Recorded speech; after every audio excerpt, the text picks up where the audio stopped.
This is a follow-up video on my first video, how to identify a bad compressor, or how do you know if this compressor is grounded to one of the terminals. Grounded compressor. There we go. Basically on the meter, set it to ohm setting and leave it at auto, like mega ohms reading.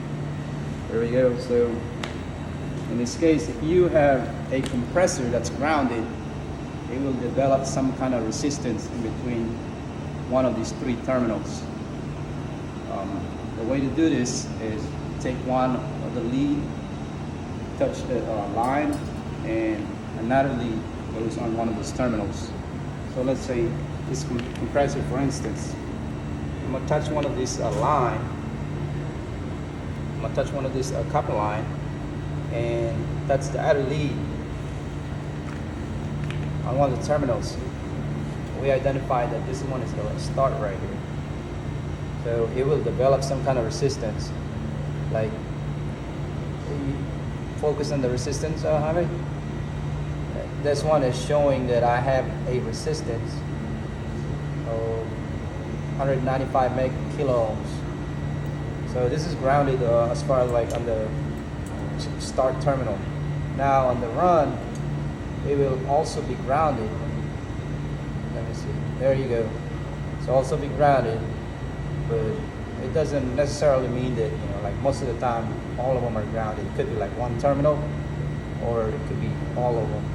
But this one, for instance, I already know that this is grounded as far as like run terminal.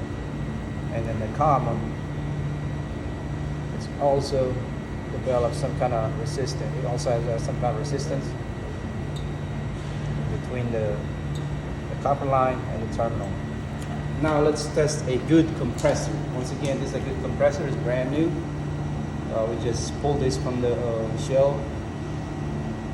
Alright, let me show you that this is not grounded. So, touching the copper line and any terminal, it says OL. Basically no resistance exists between these two, between the terminal and the copper line. There's also a ground terminal right here, and it's the same thing. Over here, ground terminal in here, it's grounded. Here, OL, open line or out of limits, however you want to read that. And here, same thing, nothing. Let's go back to the bad compressor again. Here and here, you got 195 k ohms. Here, 285 and 195. That's how you determine if a compressor is grounded. I forgot to mention that in the first video. Alright, don't forget to hit that like and subscribe button.